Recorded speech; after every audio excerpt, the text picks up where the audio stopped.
E hoje estamos aqui para mais um É Sobre Isso e dessa vez com a Reginara, advogada.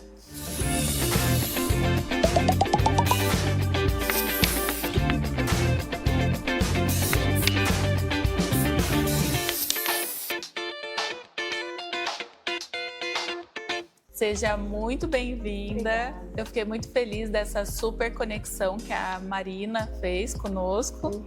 É muito bom ter conhecido você, o seu trabalho, a forma como você lida com as pessoas, o seu comprometimento. Então, acho que você poderia trazer para nós também um pouco dessa visão, porque ainda existe, assim, né? O advogado. Mas é muito legal ter um advogado para chamar de seu. Sim. Bom, eu que agradeço pelo convite, né? Nós já agradecemos a Marina pela conexão. É muito bom, realmente. Eu sou apaixonada pelo que eu faço, então eu acho que isso é um diferencial. E precisa ter um advogado. Não dá para confiar realmente só na palavra, só na... Enfim, né? Precisa documentar, precisa consultar, precisa se informar, porque realmente para evitar um pouco dos problemas, né?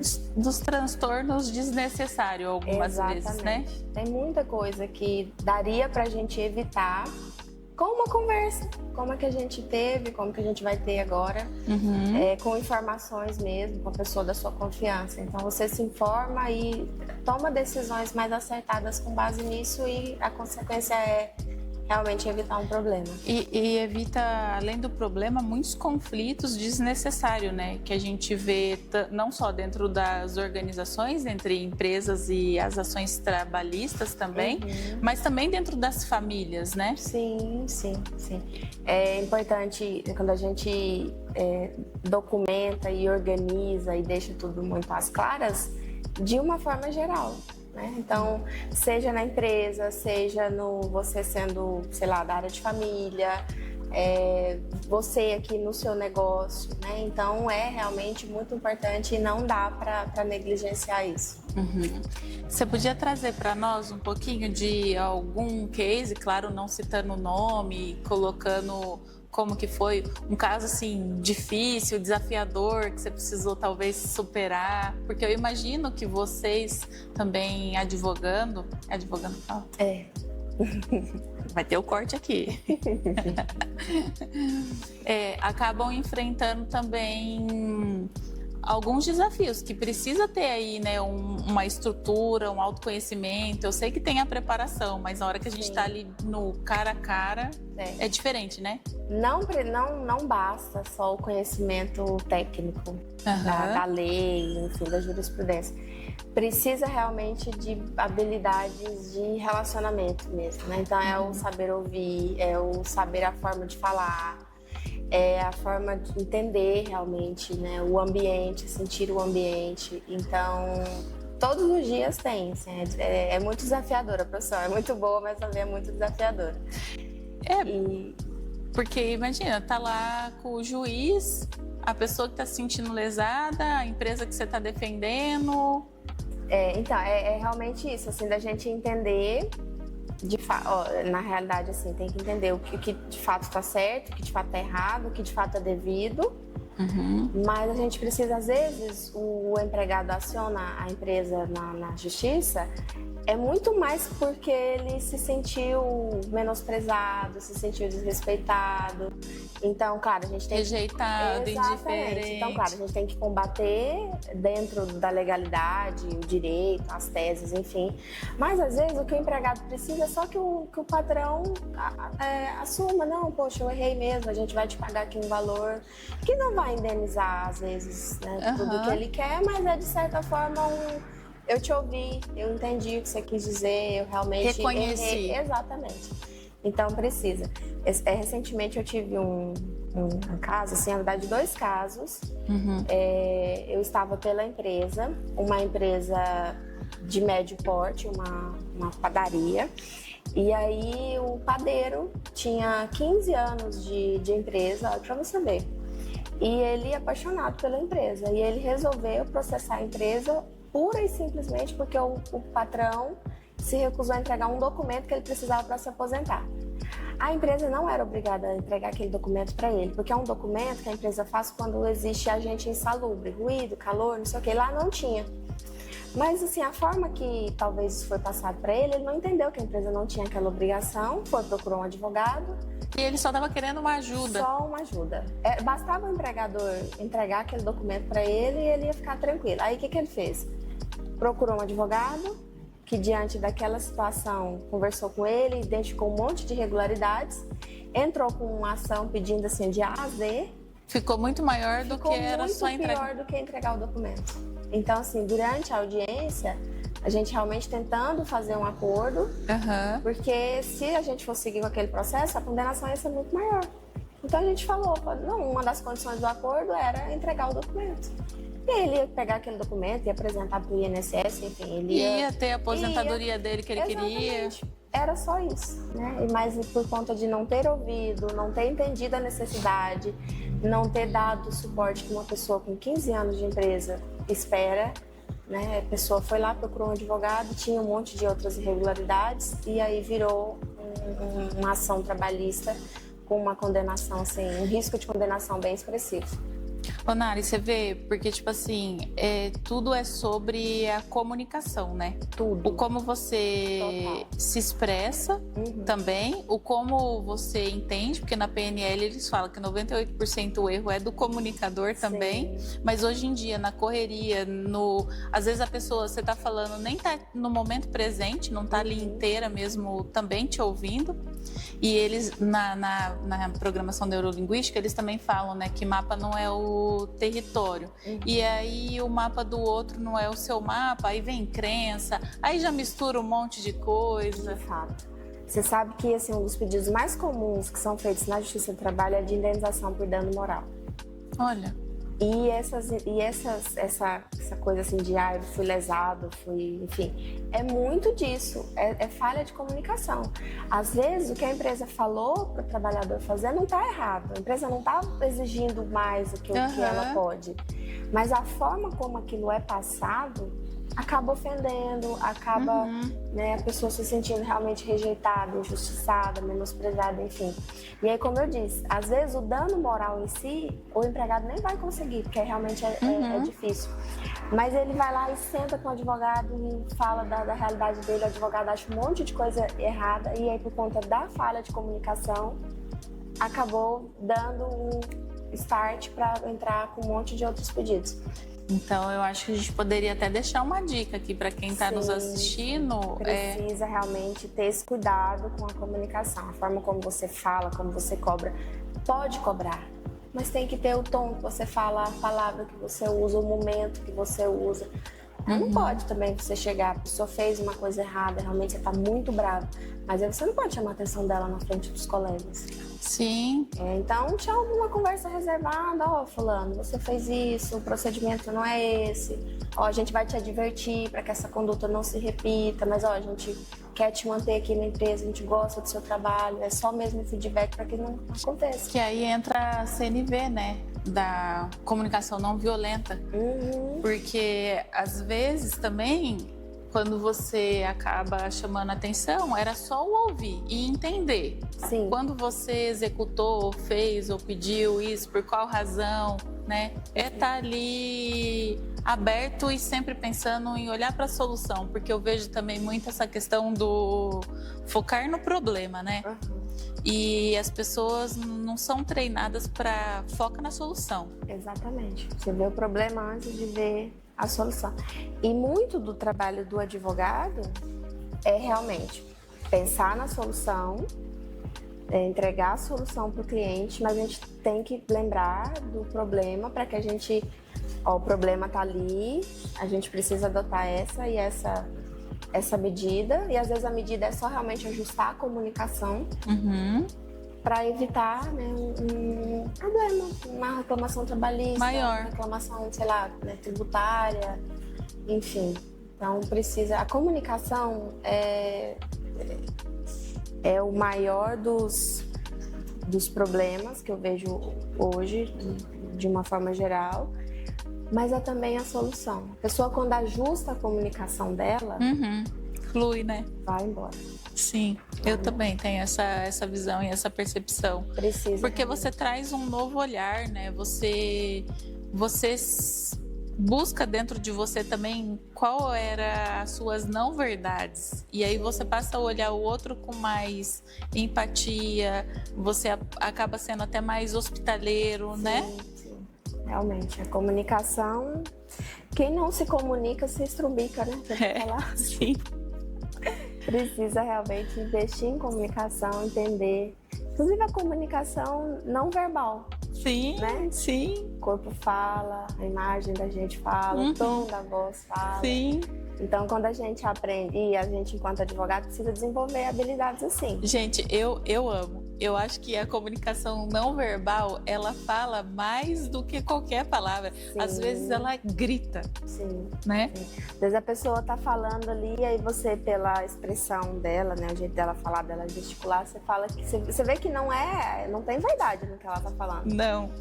Então, inclusive, minha mãe fala, né, não escuta o que eu falo, mas escuta o que eu faço. Uhum. E é muito verdadeiro isso. E escuta o que eu faço e também o sentir as situações, né? Sim. Antes Você é sensitiva também, assim, de sentir energia, de...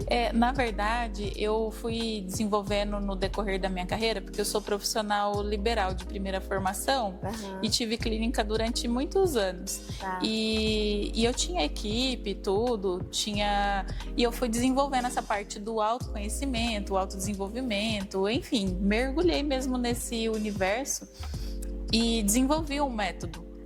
Eu chamo até de método PI, que é alinhamento físico, mental, emocional, e aí cada um, claro, dentro da sua religião, não falando, né, de crença, mas assim, o espiritual, né, porque nós somos um corpo que tem corpo, alma e espírito.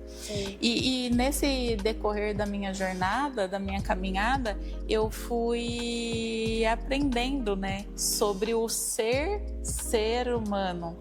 E aí eu fui trabalhar, fiz a parte sistêmica, eu apliquei isso dentro de algumas organizações. Em 2020, com a pandemia, acabei abrindo um outro leque, né? Vim para a parte de tecnologia, mas isso tá em nós, né? A gente nunca deixa. E sobre essa sensibilidade, eu trabalho muito para treinamento com as lideranças e com os cavalos. E olha só, eu não sei se você já teve essa vivência. Eles são seres que estão assim na 17ª dimensão. Eles calibram 17 micromovimentos faciais de nós humanos e eles trazem a causa e a cura de muita solução. Então essa parte do sistêmico é muito linda. E eu fui me apaixonando por esse universo, sabe? Então por isso que eu digo, essa comunicação não verbal é minha paixão. E aí, dá pra ver que seu olho brilha quando você fala disso. Menina, brilha. E tem uma coisa que dentro das organizações eu percebo também, que leva muito treinamento para dentro da organização e tirar o colaborador para fora, sabe? Trazer também isso, porque hoje em dia muita tecnologia, a IA, muito conhecimento novo, rápido, né? E as pessoas têm que ter o tempo de pensar, processar e digerir. E não dá tempo. Não dá tempo. Não dá tempo. E aí, disso também surgem muitos problemas. O trabalhador que trabalha, né, sobrecarregado, ele tende a sofrer mais acidentes de trabalho, ele tende a ficar mais estressado, até mesmo violento. Você viu aquele trabalhador que bateu na colega com capacete? Não vi. Com capacete, perigoso até... Tá. Sim. Agrediu muito ela, assim, não defendendo esse tipo de conduta jamais. Mas tem relatos de que ele estava trabalhando, sei lá, 3 plantões seguidos. Olha só. Então, não justificando, obviamente, porque é uma conduta reprovável. Mas e a estafa mental? Mas, você quer dizer pra mim que trabalhar 3 turnos seguidos assim, sem folga, sem almoço, não sei o que, não vai gerar uma sobrecarga, um estresse? Chega muito caso de burnout pra você? Chega, muito, assim, é a doença da atualidade. E como que lida, assim, a organização, a defesa da organização em relação a isso? Porque muitas vezes no home office a gente não tem o controle e o colaborador continua trabalhando, né? Então, ele continua trabalhando, mas ele dá sinais, assim. Então, um trabalhador que às vezes era super produtivo e assíduo, ele passa a faltar, ele passa a não desenvolver o trabalho que antes ele desenvolvia com perfeição, ele passa a não participar dos movimentos, das ações ali, né, da equipe. Enfim, ele pede demissão, né, ou ele simplesmente para de fazer e espera que alguém, né, aplique a demissão nele, enfim. Estando pela empresa, eu gosto de investigar mesmo, né? Uhum. Se realmente há indícios de que aquela pessoa de fato desenvolveu algum problema, né, físico, enfim. Ou se às vezes a pessoa realmente não está satisfeita com a organização e usa disso como arma para falar, não, eu vou entrar com, sei lá, uma rescisão indireta, uma reclamação trabalhista. Então tem que ter realmente uma investigação. E estando pelo trabalhador, eu também procuro entender se não é alguma coisa de fora da organização. Porque às vezes é um casamento que sei lá, que não tá bem, é um problema com o filho, é um problema de saúde. Uhum. Então, precisa saber realmente, claro que a gente nunca sabe tudo, mas a gente precisa investigar para identificar possíveis causas, né? Pelo empregado, fatores extra-laborais, e pela empresa, opa, será que a empresa realmente contribuiu para isso? Uhum. Né? E claro, apresentar defesa no processo, mas eu sempre gosto de ir além, assim. O problema hoje é o processo, mas se esse trabalhador ficou doente, outros podem vir a ficar. Então vamos procurar problemas que tenham acontecido aqui para a gente eliminar e trazer um ambiente mais harmônico, mais saudável, para evitar que outros trabalhadores adoeçam também. Agora, enquanto eu te ouvia, me veio assim uma curiosidade. Diga. Como é que foi a escolha do direito? Direito me escolheu, total. É mesmo? Total, sim. Eu trabalhava numa faculdade, eu queria muito estudar. E não tinha a mínima condição. Mas eu ficava, gente, como que eu trabalho numa universidade e eu não vou estudar? E aí o direito era o único curso, eu trabalhava à tarde e à noite. E dos cursos que tinha no período da manhã, era o mais barato. Tinha direito, nutrição, gastronomia, agronomia, enfim, eram cursos muito caros. E o direito, apesar de ser muito caro, para mim, a realidade era o mais barato. Falei, vou fazer direito. E aí, no segundo semestre da faculdade, eu fui trabalhar no escritório de advocacia. Ah, você já começou na prática. Então, a minha faculdade inteira, por isso que eu falo para você, assim, minha especialidade é trabalhista, é o que eu mais gosto de fazer, que eu mais me identifico, mas eu atuo em várias áreas, porque essa vivência no escritório desde o começo me deu essa experiência realmente, né? Então eu fui trabalhar em escritório de advocacia e o carro-chefe lá era trabalhista. Então eu comecei fazendo trabalhista e aí eu passei na prova da OAB antes de terminar a faculdade. Que exemplo, porque já vi casos do ser humaninho termina e não consegue passar. Inclusive eu me orgulho muito disso. Tem que se orgulhar mesmo. Passei de primeira. Parabéns. No 8º período, teve um negócio lá de pandemia, então a gente estava matriculado no 9º, mas fazia o 8º, enfim. E aí eu me vi trabalhando no escritório de advocacia já há 4 anos, aprovada no exame da ordem. E eu falei, agora eu vou ter que advogar. E deu super certo, e tô aí. É a mesma coisa que você falou aqui pra mim, vejo brilhinho nos olhos. Eu gosto muito, realmente. Foi um encontro. Um encontro. E é o que eu sempre falo, é bem desafiador. A advocacia não é profissão de covardes. É uma frase assim, que as pessoas usam e é muito verdadeira. Mas é muito gostoso. Para mim, assim, é uma satisfação muito grande quando a pessoa chega para mim e me conta, eu tenho esse problema. E eu falo, eu tenho essa solução e a gente vai trabalhar e é possível reverter isso. Muito gratificante. Assim, às vezes chega, sei lá, um empresário que tá com medo de que o negócio vá à ruína por conta de uma reclamação trabalhista. E a gente consegue apresentar uma defesa e a gente consegue, às vezes, nem sempre a gente ganha, mas a gente consegue pelo menos reduzir o prejuízo. Da mesma forma, assim, estando pelo empregado, né? Quando ele fala, doutora, eu sofri um acidente de trabalho. Eu perdi a minha capacidade de trabalhar. enfim, e aí a gente consegue entregar um resultado positivo. É muito bom, muito gratificante. É gratificante, né? Muito. Eu sou apaixonada pelo que eu faço. Uhum. Sou apaixonada. Ontem, inclusive, eu participei de um evento lá em Valinhos, e na igreja, e aí um dos palestrantes lá provocou a gente, assim, falando: se você me dissesse que se não pagassem nada para fazer o que você faz, ainda se você continuasse fazendo, é um sinal de que você realmente é apaixonada. Nossa, menina, e isso traz, assim, uma reflexão profundíssima, Sim. Porque mexe, né? E não é só dinheiro. Não, Porque tem profissões que pagam muito melhor e a gente tem um nível de estresse muito menor, a gente consegue trabalhar mais tranquilo. Uhum. Mas isso, assim, de ajudar realmente, e eu falo assim, de coração mesmo. É o que Não é te só- move, né? É o que faz o seu coração vibrar. Exatamente. Dinheiro é muito bom quando o dinheiro, Sim. né, cai na conta. Principalmente quando a gente aprende também a perceber o dinheiro de outras formas, né? Porque é uma energia divina também. Sim, com certeza.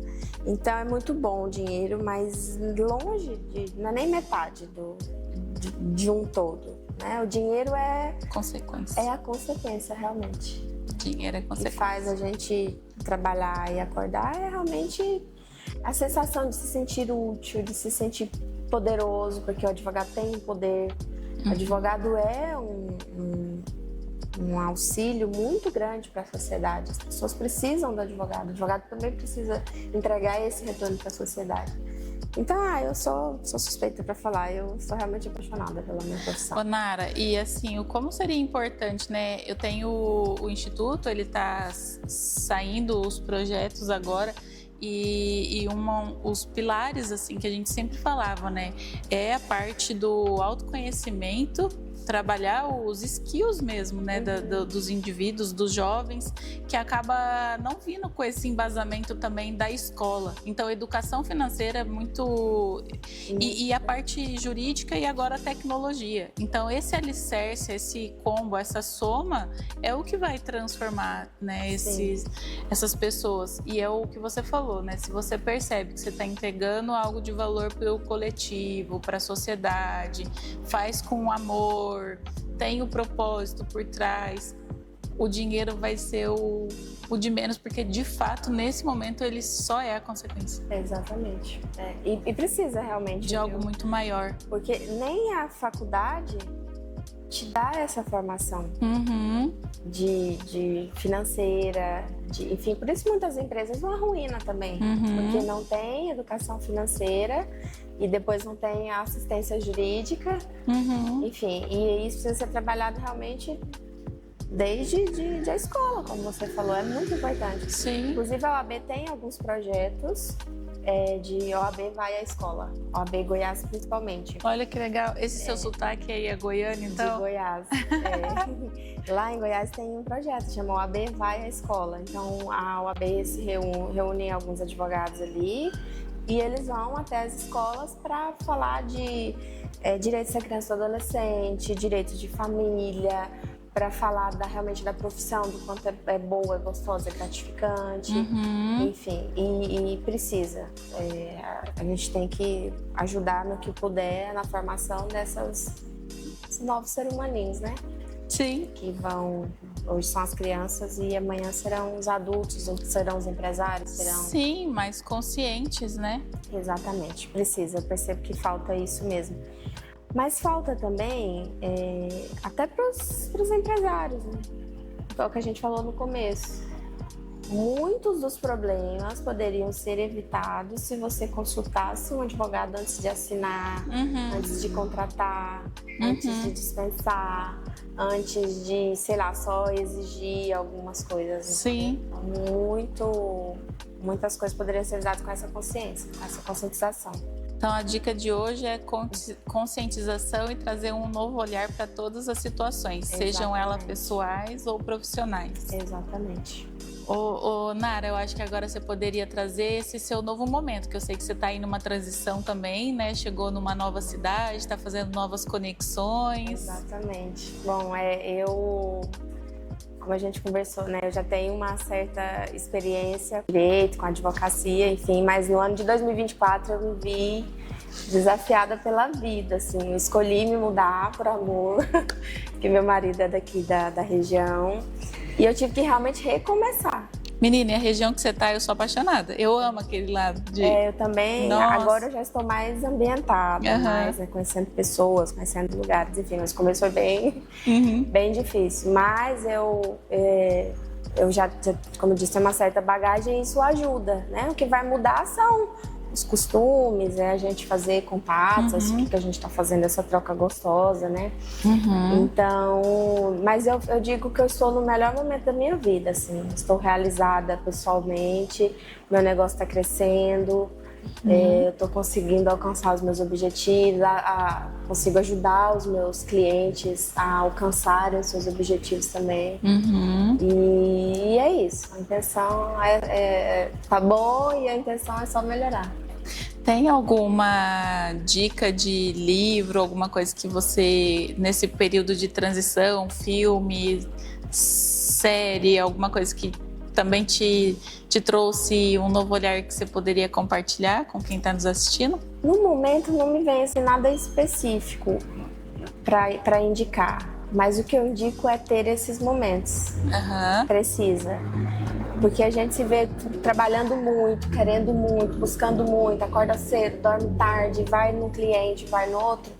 E se a gente não tira esse tempo para ler uma história, para assistir uma coisa na TV, para tomar um café, para fazer isso que a gente está fazendo, que é conversar... Essa conexão que foi super linda. A gente fica doente. A gente precisa realmente. Então não tem assim uma obra específica, mas se puder, tira um tempo para você, para sua família, para se dedicar a alguma coisa que vá de fato te trazer boas sensações. Porque se a gente só trabalha, a gente vai tomando, parece que ranço do trabalho.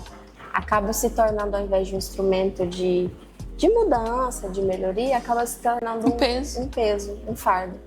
E é onde as pessoas desistem da profissão, inclusive da minha profissão, que é considerada uma das mais estressantes. Então, realmente precisa tirar esses momentos aí para descontrair. E você tem algum hobby? Eu tenho, olha, eu corro. Mesmo? Eu gosto de correr, amo viajar. Principalmente aqui a região, como eu não conheço muito, tô 1 ano e meio aqui. Então, final de semana que eu gosto de fazer é corro de manhã, volto em casa, pego meu marido e a gente vai passear. Tem uma vinícola em Vinhedo super legal. Me fugiu o nome aqui, depois eu te passo, mas muito boa. Quero sim. E então, se você gostou dessa história, curta, compartilhe, divulgue aí para os amigos. Foi muito legal esse nosso papo, porque ele foi bem amplo, né? De direito a autoconhecimento. Sim, um pouco de cada. Um pouco de cada. E é sobre isso. Obrigada. Obrigada, gente. Beijo.